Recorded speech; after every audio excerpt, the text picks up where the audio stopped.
উনি আপনার হাজবেন্ড? হ্যাঁ, উনি আমার হাজবেন্ড। কেন? আসলে দিদি, আপনি আপনার হাজবেন্ডের থেকে যে ভালোবাসাটা পেয়েছেন না, আমি সেটা কখনোই পাইনি। আর আজ আমার হাজবেন্ডের জন্যই আমার এই পরিস্থিতি। আসলে দিদি, আমি একটা অনেক বড় কোম্পানিতে চাকরি করতাম। আমার হাজবেন্ডও ওখানেই চাকরি করতেন। ওখানেই ওর সাথে আমার প্রথম আলাপ। তারপর আমরা আস্তে আস্তে একে অপরকে ভালোবেসে ফেলি। আমরা তারপরে বিয়েও করি। আর বিয়ের ঠিক 6 মাস পর ও আমাকে একটা কন্ডিশন দেয়।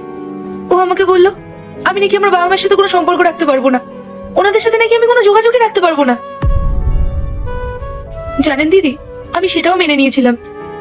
ওর কথা মেনে আমি আমার বাবা মায়ের সাথে সব সম্পর্ক বিচ্ছেদ করে দিয়েছিলাম। এমনকি আমি আমার সিমটাও চেঞ্জ করে দিয়েছিলাম। আমি নতুন ফ্ল্যাটেও চলে গেছিলাম, যাতে ওনারা আমার আর খোঁজ না নিতে পারে। তারপর না, আস্তে আস্তে ওর ডিমান্ডগুলো বাড়তেই থাকলো। তারপর হঠাৎ আমি একদিন জানতে পারলাম যে ওর অন্য একটা মেয়ের সাথে অ্যাফেয়ার আছে, যেটা ওর বিয়ের আগে থেকেই ছিল। আমি না আমার হাজবেন্ডকে একবার জিজ্ঞেস করেছিলাম যে কে ওই মেয়েটা। ও আমায় তখন বলেছিল যে ওটা নাকি ওর ছোটবেলার বান্ধবী। ও আমাকে মিথ্যে কথা বলতো, আমি ওকে কিছু জিজ্ঞেস করলেই ও কথা ঘুরিয়ে দিত।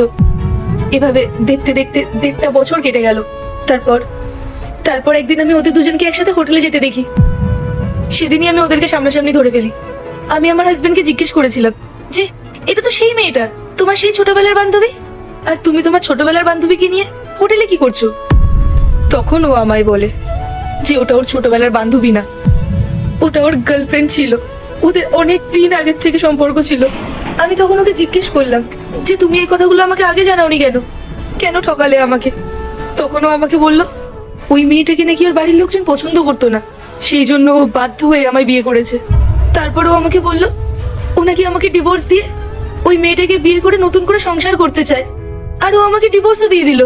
কিন্তু ডিভোর্সের পরে ওর যা যা কর্তব্য ছিল তার একটাও ও পালন করেনি।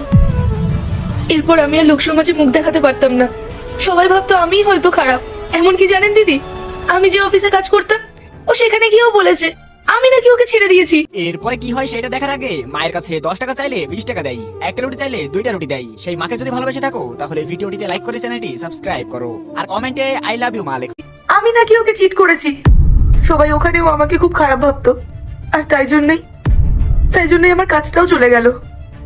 তখন আমার কাছে কিচ্ছু ছিল না, আমি খুব ভেঙে পড়েছিলাম। তোমার হাজবেন্ড তোমার সঙ্গে এত খারাপ কাজ করেছে? আমি তো ভাবতেই পারছি না একটা মানুষ একজনের সঙ্গে এরকম কি করে করতে পারে। আর তোমরা তো দুজন দুজনকে ভালোবেসে বিয়ে করেছিলে, তাহলে সে কি করে এরকম করতে পারলো? আচ্ছা, ও যখন তোমাকে ছেড়ে দিল। পার্ট 2 দেখতে সাবস্ক্রাইব করো ভেলকু 78M।